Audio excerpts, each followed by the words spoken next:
हे it's संज। तो जैसा कि आपने पिछली वीडियो बिग बैंग में देखा कि कैसे यह ब्रह्मांड बना, कैसे ये सोलर सिस्टम बना, कैसे हमारी धरती बनी, कैसे सूरज बना, तो अब मैं आपको बताने जा रहा हूँ कि अमीबा के बाद कैसे डायनासोर्स बने, कैसे डायनासोर्स का अंत हुआ और कैसे होमो सैपियंस जाने की ह्यूमंस की शुरुआत हुई। So let's go.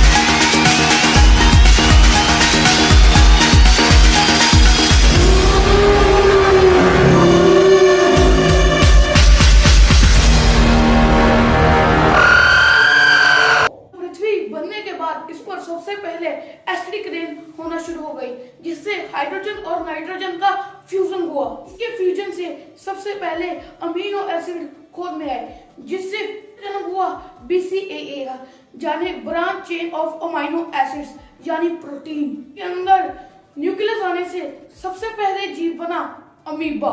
कई सिंगल सेल जीव होंद में आए, जैसे कि पैरामीशियम, बैक्टीरिया, प्रोटोजोआ आदि। धीरे धीरे एवोल्यूट कर रेंगने वाले जीव और फिर चूहे के प्रजाति के जीव और फिर डायनासोर तक पहुंच गए। खूबसूरत धरती पर डायनासोर का राज हो गया।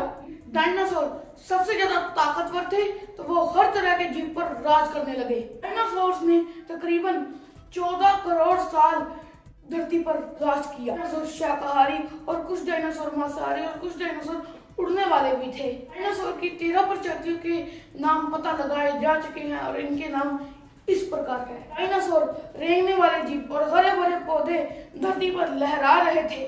नहीं जानते थे कि एक बड़ा खतरा जो कि धरती से दूर मार्स और जुपिटर की कक्षा के बीच में कई मेटलॉइड बेल्ट्स थी। फ्यूजन के कारण एक उल्का में विस्फोट हुआ और वो उल्का जाकर दूसरे उल्का से टकरा गया। तरह की ग्रेविटी के कारण उस दिशा में चलने लगा। गतिशील होने के कारण मंगल अपनी जगह से आगे चला गया। उल्का हमारे ग्रह पृथ्वी की तरफ बहुत ही तेजी से बढ़ने लगी। ये उल्का चंद्रमा से टकरा जाता तो चंद्रमा नष्ट हो जाता और हमारी धरती बच जाती। कि नियति को कुछ और ही मंजूर था, क्योंकि यह उल्का चंद्रमा के पास से निकलते हुए धरती के गुरुत्वाकर्षण बल में दाखिल हो गई। एटमॉस्फेयर इसे जलाकर राख कर देता अगर ये आकार में थोड़ा छोटा होती और कुछ 10 से 15 किलोमीटर बड़ा था। एटमॉस्फेयर इसे पूरी तरह से जला नहीं पाया। ग्रेविटी के कारण इसकी स्पीड धरती की तरफ बढ़ गई। इतना तेज हो गया कि पूरे अटलांटिक को 5 मिनट में लंघ गया। वायुमंडल में रगड़ के कारण इस पे भीषण आग लग गई। इतनी तेज थी कि जिसने भी इसको देखा उसकी आंखें अंधी हो गई। उनका पिंड धरती के मैक्सिको की घाटी में जाकर टकरा गया। टकराने से समुद्र में भयंकर सुनामी उठी, जिससे पूरी धरती डूबने लगी। दूसरी तरफ जब यह उल्का धरती के सतह से टकराई तो धरती पर कंपन होने लगी और ज्वालामुखी फटने शुरू हो गए। ज्वालामुखी और सुनामी की वजह से धरती पर कोई भी जीव जंतु नहीं बचा। पौधे भी जलकर खाक हो गए। जीव बचे जो धरती की गहराइयों में बिलों में छुपकर रह सकते थे। मेटरॉइड के टकराने से जो धरती पर हलचल हुई उससे रिफ्ट वैली का निर्माण हुआ। East African rift valley. धरती पर अब डायनासोर्स, मैमल्स, रेंगने वाले जीव और पेड़ पौधे किसी का भी नामो निशान नहीं बचा। धीरे समय के साथ दोबारा पौधे उगने शुरू हुए। यह धरती फिर से हरी भरी होने लगी। उनका मानना है कि इसमें चूहे बच गए, क्योंकि वह बिलों में छुपकर रह सकते थे और कम खाने में भी जीवित रह सकते थे। वैज्ञानिकों का मानना है कि जो जीव कम वजनीय थे और कुछ खाने पर जीवित रह सकते थे वह सुनामी में बच पाए। इसी तरफ ईस्ट अफ्रीका में रिफ्ट वैली बनने के कारण धूप कम पहुंचने लगी, वहां की जमीन धीरे धीरे रेगिस्तान में बदलने लगी। अफ्रीका में बंदरों की प्रजाति पाई जाती थी, वह जमीन रेगिस्तान में बदलने के कारण जो बंदर अब पेड़ पे रहते थे वो अब जमीन पे आने लगे और उनकी प्रजाति धीरे धीरे कर इवेलुएट होकर एल्फ में बदल गई। वहां पे पानी की कमी होने के कारण जहां पर पानी था वहां पर जाना शुरू हो गए। इवोल्यूट होकर इनकी नई प्रजाति बनी जिसका नाम पिथिकस रेमडिस था। समूहों में चलते थे, समूहों में रहते थे। इनकी जानवरों की तरह गर्दन की एक हड्डी नहीं थी। ये सीधे खड़े होकर दो पैरों पर चलना सीख गए। धीरे कर इन्होंने पत्थरों को हथियार की तरह और आग को इस्तेमाल करना शुरू कर दिया।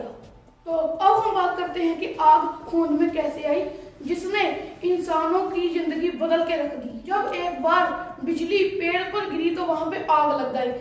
पहले जो तब टाइम के इंसान थे उसको देखकर डरते थे, पर कुछ समय बाद उन्होंने उसको इस्तेमाल करना शुरू कर दिया।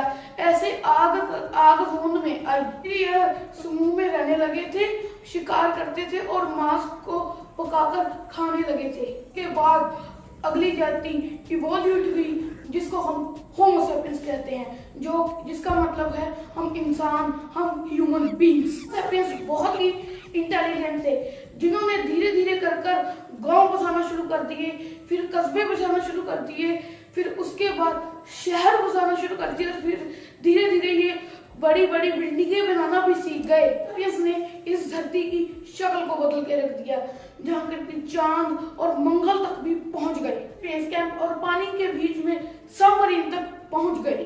इस्तेमाल के अनुसार हमारे शरीर में बदलाव अब भी निरंतर जारी है, जैसे कि हमारी पूंछ की हड्डी यानी कोकस यानी टेल बोन धीरे धीरे गायब हो रही है। अपेंडिक्स छोटी होकर निष्क्रिय होकर खत्म हो रही है। कद और कान का आकार हमारे पूर्वजों के मुकाबले छोटा होता जा रहा है। तो मानना है कि भविष्य में इंसान बिना बालों वाला और दुगनी बड़ी आंखों वाला होगा।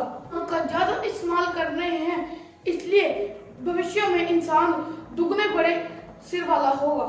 अंगों का इस्तेमाल कम हो रहा है, वो गायब हो जाएंगे, और जिनका ज्यादा इस्तेमाल हो रहा है वो बड़े हो जाएंगे। एक ऐसा टॉपिक है जिस पर हम घंटों बात कर सकते हैं। आज की वीडियो के लिए बस इतना ही।